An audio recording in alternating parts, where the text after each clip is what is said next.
हिमालय के ऊंचे ऊंचे बर्फीले पहाड़ों के बीच सुस्मित का एक छोटा सा घर था। वो एक साधारण जीवन जीता था जिसमें सूरज की रोशनी ही उसकी ताकत थी। उसके घर की छत पर सोलर पैनल चमकते थे जो सूरज की ऊर्जा को कैद करते थे। ये पैनल उसके घर को, उसकी वर्कशॉप को और उसके सपनों को जगाए रखते थे। सुस्मित एक आविष्कारक था जिसे नई चीज़ें सीखने की लालसा थी। वो अपना पूरा दिन नई नई मशीनें बनाने में बिताता था, हमेशा कुछ नया करने की कोशिश में लगा रहता था। एक दिन पास के ही गांव में एक पुरानी लाइब्रेरी में सुस्मित को एक प्राचीन हस्तलिपि मिली।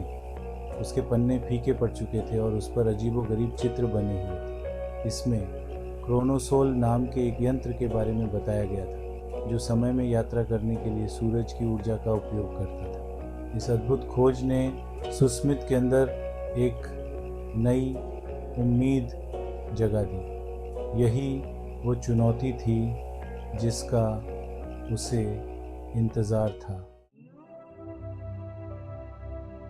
क्रोनोसोल सुस्मित का जुनून बन गया। उसने उस प्राचीन हस्तलिपि का हर शब्द परेज डाला, उसके सारे राज जानने की कोशिश की। उसने अपनी वर्कशॉप में सालों तक काम किया, प्रयोग किए, मशीन बनाई और उसे और बेहतर बनाया। उसे कई बार असफलता मिली। ऐसे पल भी आए जब उसे खुद पर और समय यात्रा पर से भी भरोसा उठ गया, लेकिन उसके अंदर की एक छोटी सी उम्मीद की किरण उसे आगे बढ़ाती रही। अपनी इस मशीन को और ताकतवर बनाने के लिए सुस्मित ने सोलारा बनाई, जो एक बहुत ही एडवांस्ड एआई कंप्यूटर प्रोग्राम था। सोलारा एक आम प्रोग्राम से कहीं ज़्यादा थी। वो सोच सकती थी, सीख सकती थी। उसे बहुत सारा डेटा पढ़ाया गया था ताकि वो आगे क्या होगा इसका अंदाज़ा लगा सके और समय यात्रा के पेचीदा रास्तों पर सुस्मित की मदद कर सके। सोलारा के साथ सुस्मित को यकीन था कि वो अपने लक्ष्य के बहुत करीब है। कई महीनों से सुस्मित को अजीबोगरीब सपने आ रहे थे।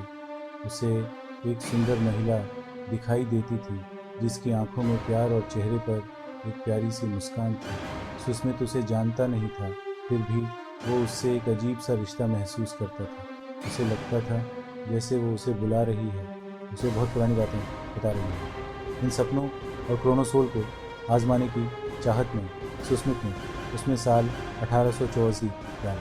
अचानक बहुत तेज़ रोशनी हुई और सुस्मित अपने उस पहाड़ी घर से गायब हो गया।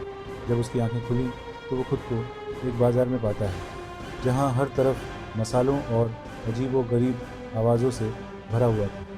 पहले तो उसे कुछ समझ नहीं आया, लेकिन फिर उसे एहसास हुआ कि वो 1884 के भारत में है।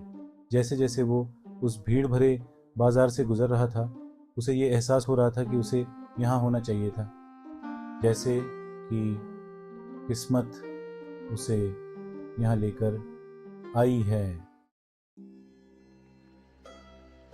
चौथा भाग, दो दिमागों का मिलन। अपने सपनों वाली महिला को ढूंढते हुए सुस्मित शहर के बाहर एक छोटी सी वेधशाला में पहुंच गया। वहां उसकी मुलाकात सप्तर्षि से हुई, जो एक तारों का जानकार था और उन्हें बड़े ही ध्यान से देख रहा था।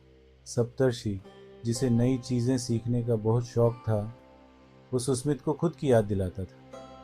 वो दोनों घंटों तारों और ब्रह्मांड के बारे में बातें करते रहे, एक दूसरे को अपनी अपनी बातें बताते रहे।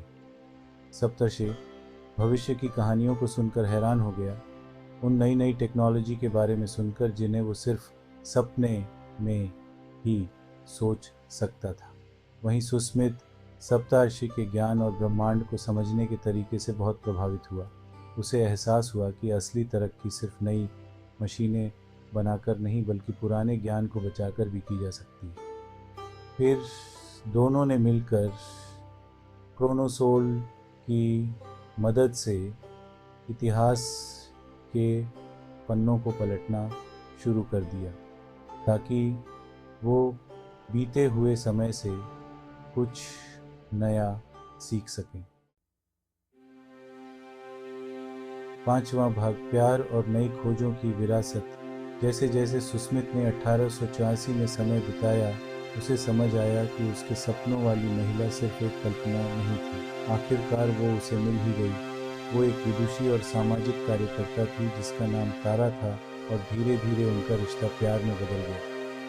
एक बेहतर भविष्य और ज्ञान के प्रति अपने जुनून से प्रेरित होकर सुस्मित, तारा और सप्तर्षि ने क्रोनोसोल का उपयोग एक बड़े उद्देश्य के लिए करने का फैसला किया, दुनिया को एक बेहतर जगह बनाने और लोगों के बीच समझ बढ़ाने के लिए। उन्होंने एक ऐसा समुदाय बनाया जहां नई टेक्नोलॉजी के साथ साथ प्रकृति का भी ध्यान रखा जाता था।